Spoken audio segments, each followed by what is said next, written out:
नमस्ते।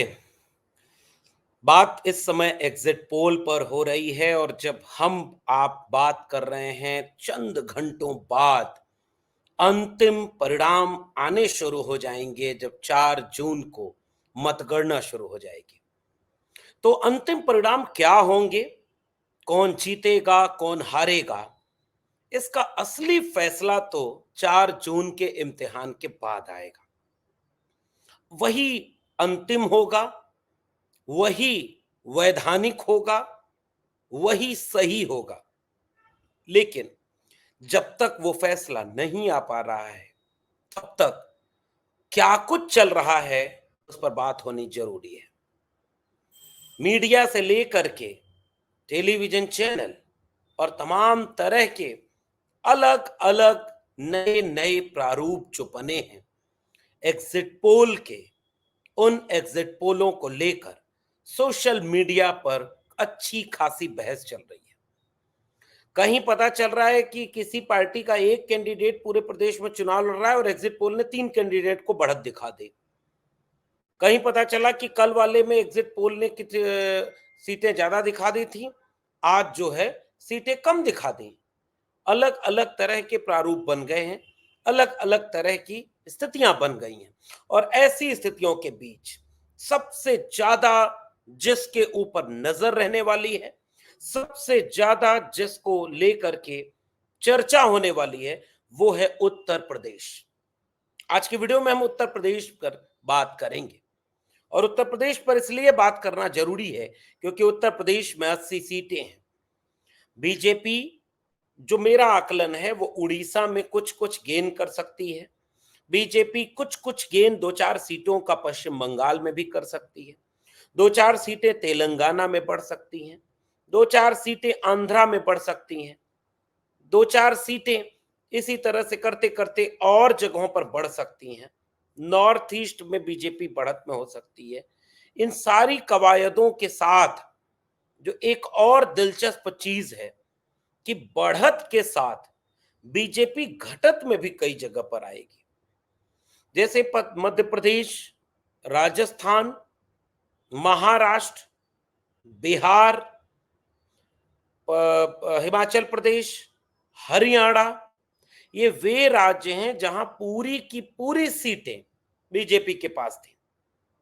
मध्य प्रदेश में 25 के 25 सीटें बीजेपी के पास, राजस्थान में, मध्य प्रदेश में भी ऐसे 29 सीटें बीजेपी के पास, हरियाणा की 10 की 10 सीटें बीजेपी के पास, दिल्ली की 7 की 7 सीटें बीजेपी के पास, बिहार की 40 से 39 सीटें बीजेपी और जेडीयू के पास। अब आकलन ये हो रहा है कि इनमें क्या पूरी सीटें फिर से बीजेपी जीत जाएगी, सारी की सारी सीटें? क्या मध्य प्रदेश और राजस्थान मिलाकर 5 से 10 सीटें भी ऐसी नहीं होंगी जो कम हो सकती हैं? आकलन ये चल रहा है कि अब राजस्थान में 5 से 7 सीटें ऐसी हैं जो कम हो सकती हैं, जिनमें बीजेपी चुनाव हार सकती है। बीजेपी चुनाव हार सकती है। मध्य प्रदेश की 1-2 सीटें ऐसी हैं जिसको लेकर के ये कवायद चल रही है। उसके साथ साथ एक बात और, बिहार, बिहार में माना यह जा रहा है कि 10 सीटें अगर कम हो गई, मध्य प्रदेश राजस्थान मिलाकर, और मान लीजिए हरियाणा भी जोड़ लें, हरियाणा में हालांकि 50-50 का मामला चल रहा है, तो 10 सीटें उधर से भी कम हो गई। 20 सीटें तमिलनाडु, तेलंगाना, उड़ीसा, बंगाल में बीजेपी नहीं गेन कर रही है। 20 सीटें नहीं आ रही हैं बीजेपी की वहां, इसलिए ये मुश्किल है, ये संकट बढ़ गया है कि बीजेपी कितनी सीटें कहां गेन कर रही है। तो अभी बहुत कुछ पिटारा खुलना बाकी है। ये एक बहुत बड़ी बात जनता के बीच चल रही है। जनता ये कह रही है कि ये मनोवैज्ञानिक बढ़त बनाने के लिए बिकी हुई मीडिया के जरिए एक मनोवैज्ञानिक बढ़त के लिए ये सारी कुछ चीजें दे दी गई हैं और वह मनोवैज्ञानिक बढ़त बीजेपी के घोटाले, बीजेपी के लूट, बीजेपी की बेईमानी की पृष्ठभूमि तैयार करेंगे। ये चर्चा विपक्ष जोरों से लगा रहा है और इस पर बात कर रहे हैं लोग, हो रही है। लेकिन आज हम बात कर रहे हैं फिर यूपी पर। यूपी की सीटें अगर सिलसिलेवार हम पूरा सिलसिलेवार अगर पूरा एक समीकरण निकालें पहले चरण से लेकर के आखिरी चरण तक, मैं वो सीटें गिना रहा हूं जहां पर इंडिया गठबंधन या तो जीत रहा है या बढ़त में है। सहारनपुर जीत रही है इंडिया गठबंधन की सीट, जिसमें इमरान मसूद बहुत भारी प्रचंड तरीके से चुनाव लड़े, और भले वो लड़ाई में मानी जा रही है लेकिन इंडिया गठबंधन वहां बढ़त में है। तकरीबन 40 से 50,000 की बढ़त है इमरान मसूद के पास। कैराना वो सीट है जो एक तरफा सारे एग्जिट पोल भी कह रहे हैं कैराना इंडिया गठबंधन की इकरा हसन चुनाव जीत रही है। मुजफ्फरनगर हरेंद्र मलिक, ये लड़ाई कांटे की है। संजीव बालियान को लेकर के कुछ तबकों में नाराजगी, किसान आंदोलन, आरएलडी का उधर जाना, हरेंद्र मलिक का जाटों के बीच एक प्रभाव वर्चस्व का होना, सपा और इसका गठबंधन होना, और इस तरह से एक बड़ा टक्कर मुजफ्फरनगर की सीट पर है। वो बीजेपी जीत रही है ऐसा कतई नहीं है, कांटे की टक्कर यहां पर है, कांटे की टक्कर मुजफ्फरनगर की सीट पर। बिजनौर वो लड़ाई में है, लेकिन बिजनौर को छोड़ भी दें, बिजनौर दीपक सैनी वहां पर हैं और ठीक ठाक लड़ाई दे रहे हैं। नगीना में बहुत कांटे की टक्कर है, लेकिन या तो बीजेपी जीतेगी या तो चंद्रशेखर आजाद जीतेंगे। मनोज कुमार जो एडीजे थे वो बहुत मजबूती से लड़ नहीं पाए, लेकिन टक्कर है, त्रिकोणीय मुकाबला है। मुरादाबाद में रुचि वीरा जीत रही हैं, ये सारे एग्जिट पोल और वहां की ग्राउंड रियलिटी बता रही है। रामपुर में कोई सवाल ही नहीं पैदा होता अगर 57 और 58% वोटिंग हुई है, और उसमें मोहिबुल्ला जो मौलवी हैं वो जीतेंगे, इसमें कोई दो राय नहीं है। पीलीभीत में नजदीकी लड़ाई है, पीलीभीत कांटे की लड़ाई है। तो अगर यही देख लें तो बिजनौर छोड़ दें तो कोई सीट बीजेपी पहले चरण में उत्तर प्रदेश में नहीं है जो जीतने के लिए एकदम पुख्ता तरीके से बीजेपी कह सकती है। कैराना, मुरादाबाद, रामपुर, 8 में से 3 सीटें तो इंडिया गठबंधन जीत रहा है। सहारनपुर, मुजफ्फरनगर, पीलीभीत, ये 3 सीटों पर फाइट है जिसमें इंडिया गठबंधन को बढ़त मिली हुई है, और केवल 1 या 2 सीटें हैं जिस पर कह सकते हैं कि त्रिकोणीय मामला है या बीजेपी को फायदा हो सकता है। और एग्जिट पोल 70 सीटें दे रहे हैं यूपी में, कैसे भाई? ये पहला फेज मैं गिना रहा हूं, और मैं बाकायदे इसके ग्राउंड रियलिटी को देख कर बता रहा हूं। बीजेपी वाले खुद यही कह रहे हैं कि हाँ यही समीकरण लगभग होने वाला है। दूसरे चरण की बात करें, अमरोहा, अमरोहा में दानिश अली को लेकर के कुछ नाराजगी, कुछ चीजें, लेकिन अमरोहा में टकराव है गठबंधन के लोगों में, एक एक टकराव है कि बीजेपी और सपा गठबंधन में खासी नजदीकी है। बीजेपी जीत जाए ऐसा कतई नहीं है। मेरठ की सीट पर सुनीता वर्मा जीत रही हैं, अरुण गोविल वोटिंग के तुरंत बाद ट्वीट कर देते हैं कि हमें तो अपने ने लूटा, गैरों में कहां दम था टाइप का, निकल गए बंबई। फिर सफाई देते हुए ट्वीट करने लगे कि नहीं कुछ जिम्मेदारी मिली थी उसके लिए आए थे, फिर लौट के जाएंगे। ये सब चलने लगा। इन सारी चीजों के साथ मेरठ की सीट फंसी हुई है। मेरठ में इंडिया गठबंधन बहुत अच्छे तरीके से जीत सकता है और इसको लेकर के वहां पर कवायद चल चुकी है। बागपत नजदीकी लड़ाई है, लेकिन ठीक है, वहां भी अभी कोई क्लियर नहीं है चीजें। गाजियाबाद में गठबंधन हारेगा, बीजेपी मजबूत है। गौतम बुद्ध नगर में फिर भी कांटे की लड़ाई है, बुलंदशहर में भी लड़ाई है। अलीगढ़ में विजेंद्र सिंह जीत सकते हैं, अलीगढ़ में अलग समीकरण बन गया, और मथुरा में बीजेपी भारी है। तो मथुरा, गाजियाबाद, आज की तारीख में मथुरा, गाजियाबाद, ये 2 सीटें बीजेपी मजबूत है।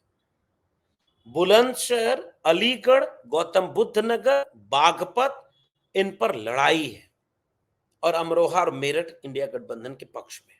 ये बताइए फिर कैसे 80 में 70 बीजेपी जीत रही है।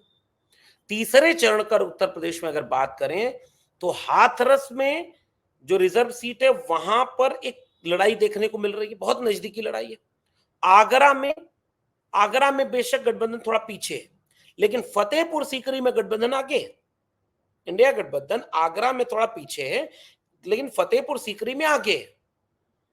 फिरोजाबाद, मैनपुरी, एटा, बदायूं, आंवला, ये 5 सीटें हैं। संभल, जियाउर रहमान बर्क।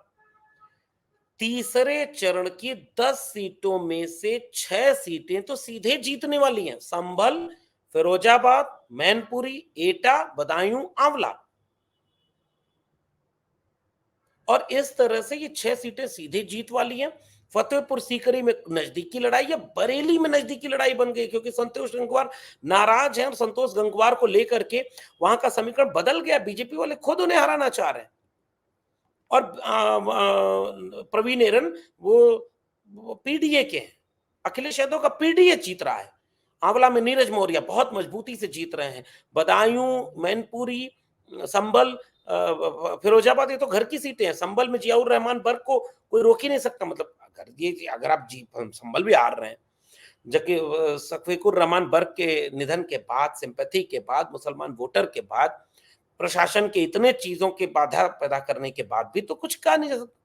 ये 10वें चरण में 6 में गठबंधन जीत रहा है, 2 में कांटे की लड़ाई में आगे, 2 में हार रहा है। कैसे 70 सीटें 80 में जीत रही है? और आगे बढ़े तो थोड़ा चौथे और 5वें चरण में मिला जुला परिणाम है। शाहजहांपुर छोड़ देते हैं, लड़ाई में है वहां पर। जोशना गौड़ लड़ाई में है। खीरी में उत्कर्ष वर्मा लड़ाई में है। धौरहरा में लड़ाई में है, मिला जुला परिणाम है। सीतापुर में लड़ाई में है। हरदोई में जीत सकती है, उषा वर्मा वहां पर है, बहुत मजबूत है। मिश्रिक लड़ाई में है।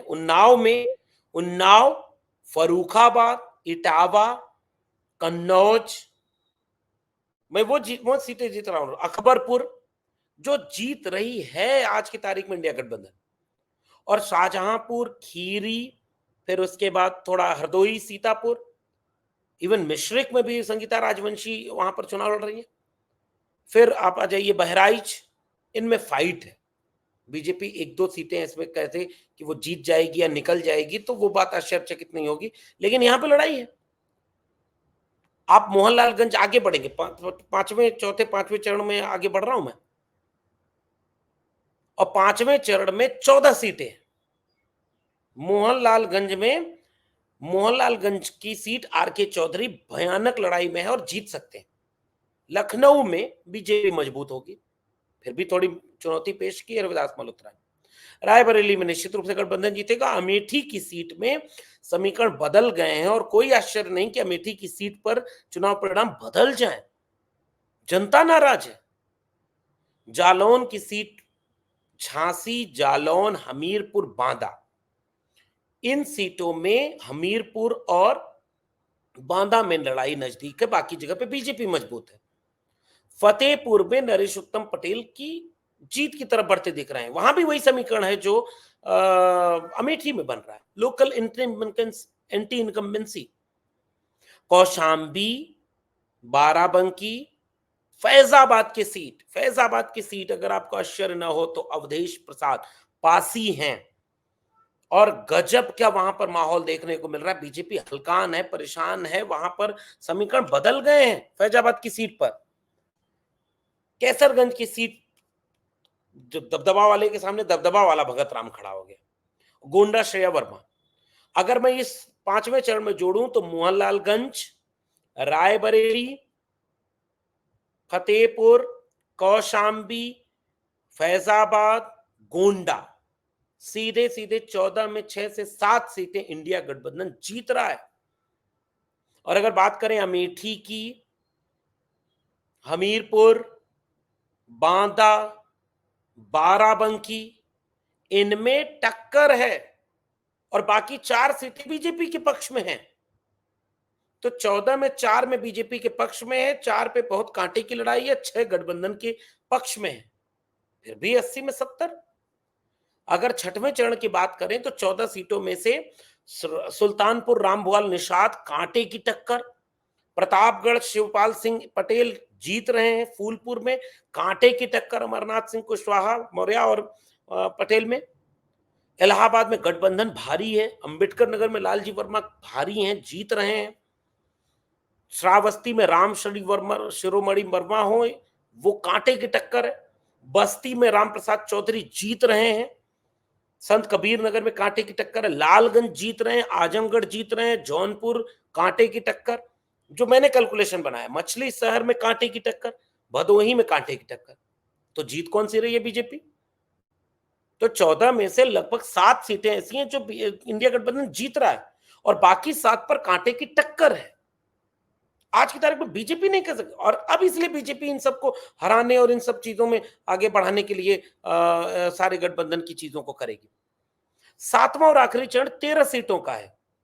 अगर इसमें हम देखें तो गोरखपुर छोड़ दें, महाराजगंज में भी कांटे की टक्कर है, कुशीनगर में कांटे की टक्कर है, अजय पिंटू सेंथवार लड़ रहे हैं, वो जीत जीत की दिशा में बढ़ रहे हैं, देवरिया में कांटे की टक्कर है, बांसगांव में छोड़ देते हैं, घोसी में कांटे की टक्कर है, सलेमपुर बलिया सनातन पांडे वो कांटे की टक्कर है, गाजीपुर इंडिया गठबंधन जीत रहा है, चंदौली में कांटे की टक्कर है, वाराणसी में मोदी जी भारी हैं निश्चित रूप से, मिर्जापुर रमेश चंद बिंद चुनाव लड़ रहे हैं, कांटे की टक्कर है, राबर्ट्सगंज मिला जुला है।